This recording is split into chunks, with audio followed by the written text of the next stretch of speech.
Hello students, welcome to our YouTube channel. CSIR NET दिसंबर 2025 का notification आ चुका है। 18 दिसंबर को पेपर है और 25 अक्टूबर हमारी लास्ट डेट है एग्ज़ाम फॉर्म भरने की।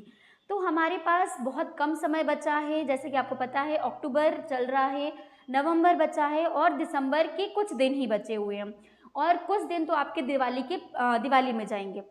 तो आज मैं आप सबके सामने क्या क्या चैलेंजेस आने वाली हैं CSIR नेट दिसंबर के प्रिपरेशन में, क्या क्या स्ट्रेटजीज होने चाहिए और कौन कौन सी मिस्टेक्स को आपको अवॉइड करना है, क्या क्या आपके फ्यूचर फोकस एरियाज होनी चाहिए और क्या आपके गोल्स होने चाहिए, उस पर आज हम डिस्कशन करने वाले हैं।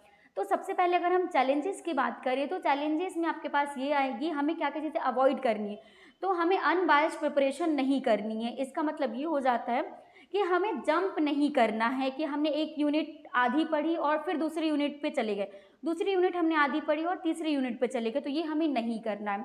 बहुत सारे बच्चे ऐसे बोलते हैं कि मैम हमने तो 5-6 यूनिट पढ़ी और हमारा CSIR नेट क्वालिफाई हो गया।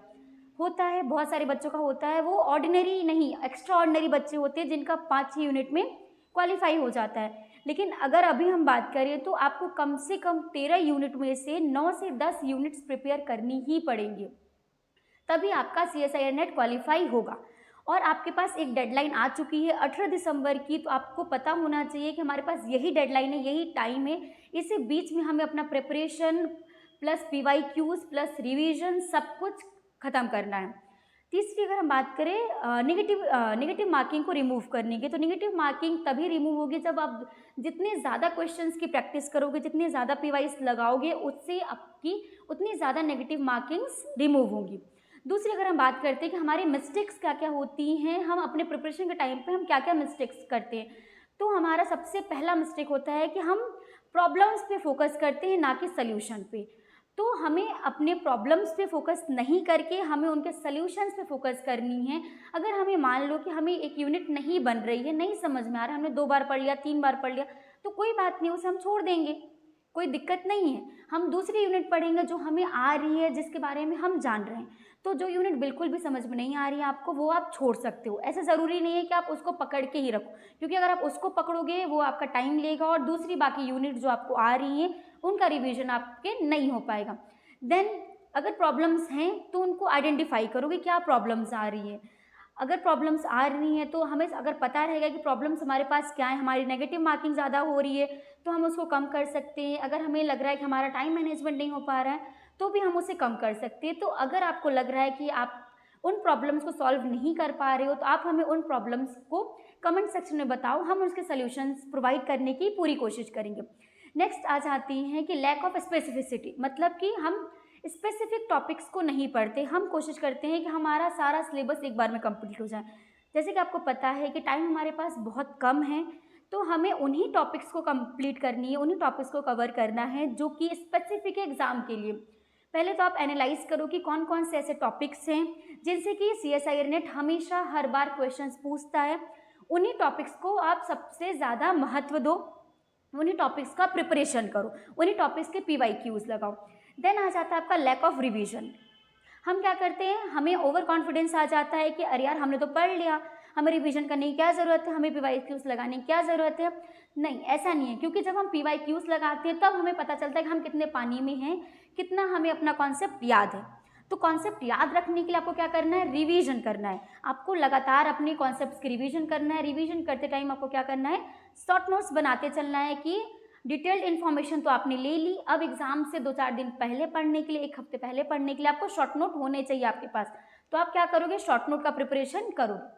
नेक्स्ट, आपको पैनिक बिल्कुल भी नहीं करना है कि अरे यार मेरे पास तो बहुत कम टाइम बचा है और इतना ज़्यादा सिलेबस है, सिलेबस तो समंदर है, हम कैसे कंप्लीट करेंगे। पैनिक बिल्कुल भी नहीं करना है, आप कर लोगे। बस आपको एक proper time management, proper schedule की ज़रूरत है और आप सब कुछ कर लोगे। तो पैनिक बिल्कुल भी हमें नहीं करनी है।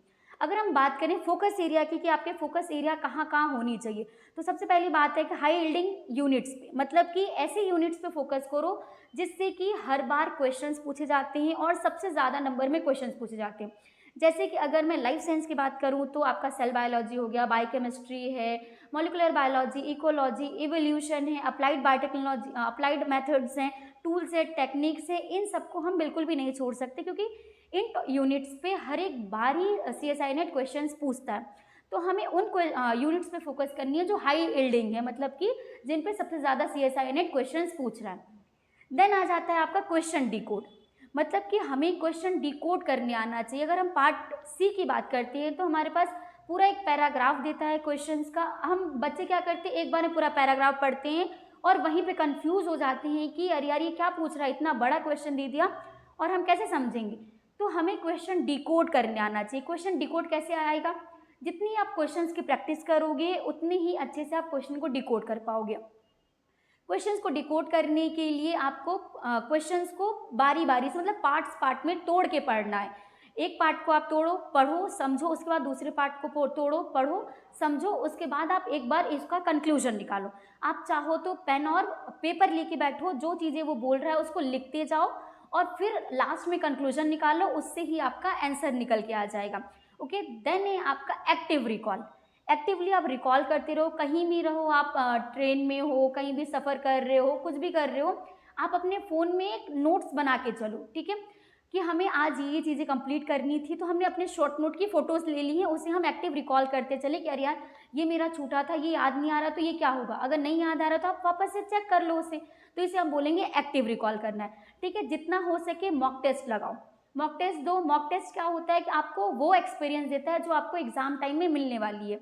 तो मॉक टेस्ट जितना हो सके उतना लगाओ आप विथ नेगेटिव मार्किंग, कि जैसे आप CSIR नेट का एग्जाम देने जाते हो, जैसा एग्जाम होता है उसी तरह का आप मॉक टेस्ट लगाओ।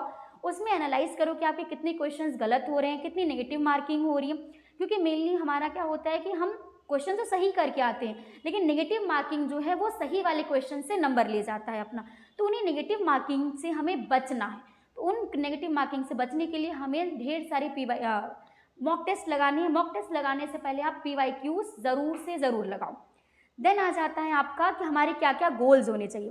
तो सबसे पहला गोल हो गया आपका कि हाई यील्डिंग यूनिट्स को टारगेट करना। मेनली आपके 9 to 10 यूनिट्स आप टारगेट करके चलो, कि जो जो यूनिट से ज़्यादा क्वेश्चंस पूछे जा रहे हैं हम उन यूनिट्स का टारगेट करें। देन स्पीड बिल्ड करो एक्यूरेसी के साथ, मतलब कि क्वेश्चन को रीड करने का स्पीड आपका ज़्यादा होना चाहिए विथ एक्यूरेसी। की हमारा जो है अगर ये पार्ट सी है तो उसको हम कम से कम 2 या 3 मिनट में पूरा क्वेश्चन को रीड कर ले प्रॉपर एक्यूरेसी के साथ और समझ भी ले। तो ये कैसे आएगी, आपको प्रैक्टिस के साथ। जितना क्वेश्चंस प्रैक्टिस करोगे उतनी ही ज़्यादा एक्यूरेसी आएगी और उतनी ही स्पीड से आप क्वेश्चंस को रीड कर सकते हो। देन कॉन्सोलिडेट नॉलेज, मतलब कि आपको हर एक टॉपिक का नॉलेज होना चाहिए, प्रॉपर नॉलेज होना चाहिए। ऐसा नहीं कि हमने बेसिक पढ़ लिया तो क्वेश्चंस बन जाएंगे, नहीं बनेंगे बिल्कुल भी।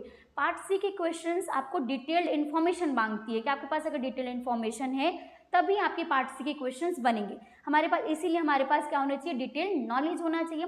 नेक्स्ट अगर हम बात करें तो हमारी टाइम मैनेजमेंट, आपको प्रॉपर टाइम मैनेजमेंट करने आना चाहिए कि टाइम मैनेज करके चलना है आपको। हमारे पास मुश्किल से 2.5 महीने बचे, 2.5 महीने भी नहीं है हमारे पास, तो उसमें आपको पूरे यूनिट्स कंप्लीट करनी है, पूरी PYQs लगानी है, रिवीजन करनी है, मॉक टेस्ट देने हैं। तो टाइम मैनेजमेंट बहुत ज़रूरी है। तो आप अवॉइड करो किसी फंक्शन में जाना, कहीं भी जाना अवॉइड करो, अपने टाइम को मैनेज करो कि हमें आज ये टॉपिक कंप्लीट करके सोना है, तो वो टारगेट बना के चलो, डेडलाइन बना के चलो कि हमें ये टॉपिक कंप्लीट करना ही है विथ PYQs। तो ये थी हमारी चैलेंजेस क्या क्या आने वाली, हम क्या क्या मिस्टेक्स करते हैं अपने प्रिपरेशन के टाइम पे, हमारे क्या फोकस एरिया होने चाहिए और हमारा एट द एंड गोल क्या होना चाहिए। तो गोल हमारा यही होना चाहिए कि हमें क्वालिफाई करना है CSIR नेट दिसंबर 2025। आई होप ये आपको समझ में आया हो कि क्या क्या हमारे पास चैलेंजेस हैं।